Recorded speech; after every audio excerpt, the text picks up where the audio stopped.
Good morning, and please take your seats because I'm going to start, and Yanis will join me in a few moments.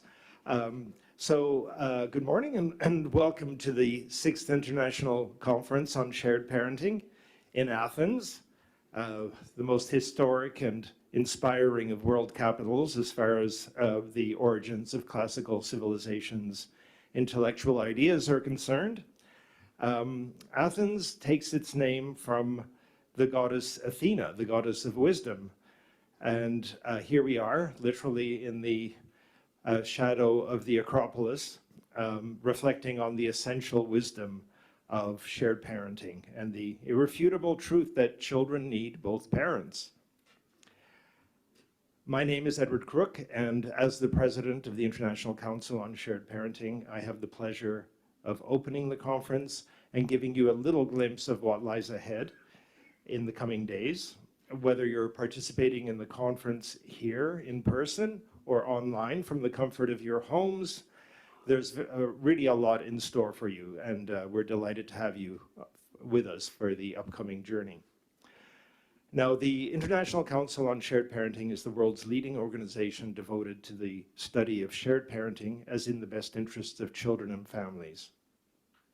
Our goals are twofold. First, the advancement of scientific knowledge on the needs and best interests of children whose parents are living apart. And second, to formulate evidence-based recommendations about the legal, judicial, and practical implementation of shared parenting. We've compiled a large body of new research on child and family outcomes in shared parenting families, and we seek to integrate this scientific data into family law and professional practice. Our main accomplishment, I would say, over the years has been the publication of a series of consensus statements about shared parenting as in the best interests of children. We've advanced family law reform around the globe, such as the resolution of the European Council to adopt shared parenting as the foundation of family law in its member states. Now, we're celebrating our 10th anniversary this year, starting with this conference. I would say what is the most unique aspect about our organization is that we bring together three distinct groups in dialogue. First of all, leading scientists in the field of shared parenting who are able to share their current research. Secondly, leading child and family professionals like psychologists, social workers, and family lawyers who specialize in the area of separation. And thirdly, members of civil society who are actively involved in the politics of law reform to establish shared parenting as the foundation of family law. Another unique feature of our council is that we're truly an international organization, more than any other children's rights organization focused on the needs and best interests of children of separation and divorce. I think we really stand out in that regard. For example, we attracted over 1,100 delegates from over 50 countries to our last conference in Vancouver. But this conference is probably our most ambitious to date in regard to the offerings that we will be able to provide. The theme of our conference this year is New Paradigms, Advances in Research and Practice on Shared Parenting.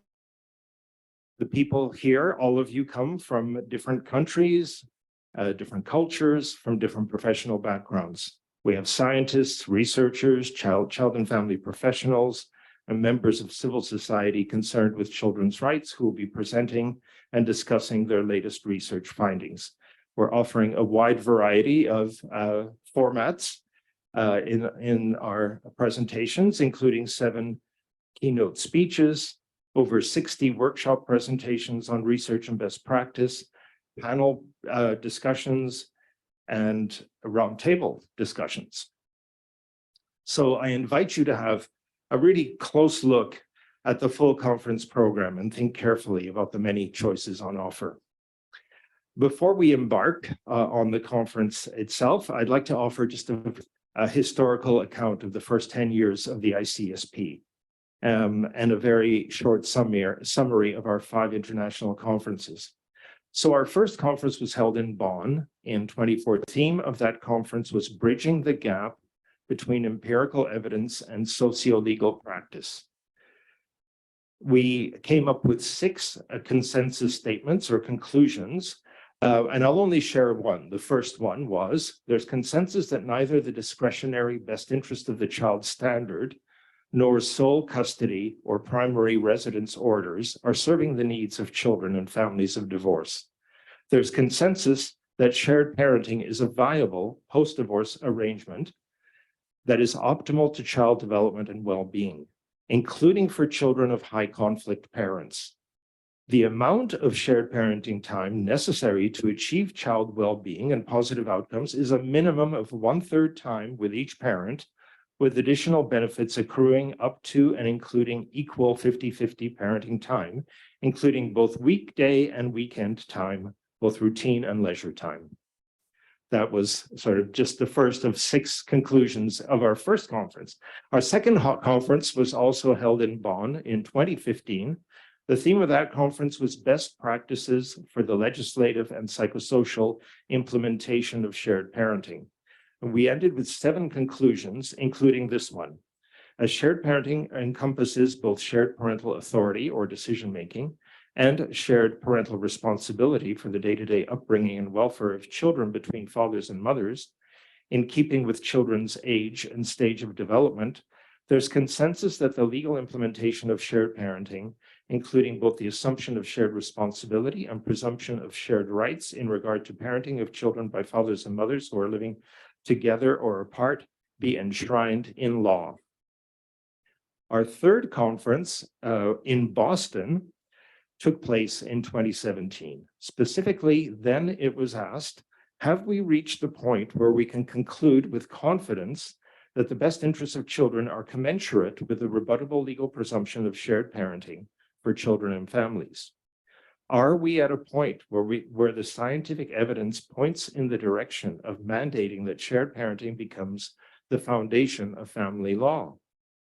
Well, the answer to these questions was distilled by Dr. Sanford Braver at the conclusion of the conference, and I quote, "On the basis of the evidence, we've reached the watershed. Social scientists can now cautiously recommend presumptive shared parenting to policymakers." He further added, "Shared parenting now has enough evidence that the burden of proof should fall to those who oppose it rather than those who promote it." Our fourth conference in Strasbourg in 2018, under the patronage of the Council of Europe, took this further, calling upon the UN Committee on the Rights of the Child, governments and professional associations to identify shared parenting as a fundamental right of the child. And finally, our fifth international conference took place in Vancouver in 2020, drawing close to 1,200 participants from 50 countries under the theme, "The Intersection of Shared Parenting and Family Violence." The 7 conclusions of this conference were divided into recommendations for theoretical development and further research on the one hand, and law reform, policy, and professional practice on the other. It was affirmed that shared parenting is a viable post-divorce parenting arrangement that is optimal to child development and well-being, including for children of high conflict parents. It was recognized that shared parenting serves as a bulwark against first-time family violence. We thus supported rebuttable presumption of shared parenting in contested cases of child custody as the foundation for family law reform. At the same time, however, we achieved a consensus that shared parenting is an optimal arrangement for the majority of children and families, including high conflict families, but not to situations of substantiated family violence and child abuse. We thus supported a rebuttable legal presumption against shared parenting in family violence cases. And now we've come full circle and return to the theme of our first conference, focused on bridging the gap between empirical evidence and socio-legal practice on shared parenting.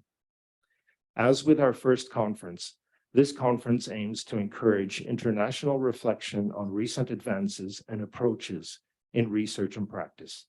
And I'm very much looking forward to meeting all of you over the next 2 days. But mostly I'm really excited about and looking forward to an open dialogue among our scientists, family practitioners, and civil society members, and among delegates from countries around the globe. Because, well, dialogue provides the best opportunity for transformation. Dialogue is actually an encounter with something redemptive. And when we consider the profound harms that have befallen children of separation and divorce, nothing short of redemption, I think, will do. So a few words about today's schedule. We have 4 plenary sessions and a total of 9 workshop sessions. For the workshop sessions, there will be 3 time slots, and you'll be able to choose one of 3 parallel sessions for each time slot. The 4 plenaries will be held in this room as follows. I'll begin with a presentation of a new paradigm for the determination of the best interest of the child in divorce proceeding, a responsibility-based approach, which I'll start with in a few minutes. Our second plenary today will feature Pedro de Figueiredo from Portugal on the judicial application of shared parenting in high conflict cases. The third plenary will be presented by Brian Ludmer of Canada, who will discuss the interplay of law, science, and politics and family law reform. And the fourth and final plenary today will be presented by Rafaela Halekmi from Estonia on bird's nest co-parenting arrangements, a child-centered approach to shared parenting. As far as the workshop sessions are concerned, we'll have 3 workshop sessions today on international comparisons in shared parenting legislation, featuring 15 speakers. We'll have 1 workshop session on child and family-friendly justice, featuring 3 speakers. We'll have 3 workshop sessions on best practices in child and family-friendly mental health intervention, featuring 16 speakers. And we'll have 2 workshop sessions on the experiences of children and families affected by family violence and parental alienation, featuring 9 speakers. So it's a very full program. And one final thing is that this year we're doing something a little bit different to what we've done in the past in regard to the conference conclusions, which will be presented at the end of the conference. Rather than the scientific co-chairs taking full responsibility for drafting the conclusions, we're asking each plenary presenter and each workshop chair to provide us with one key takeaway from their session, which we'll present to all of you at the end of the conference. So a quick reminder to all of today's plenary presenters and workshop chairs, please forward to me one brief conclusion from your session by the end of today. And I'll now turn it over to Yanis Paparigopoulos. Yanis, are you here?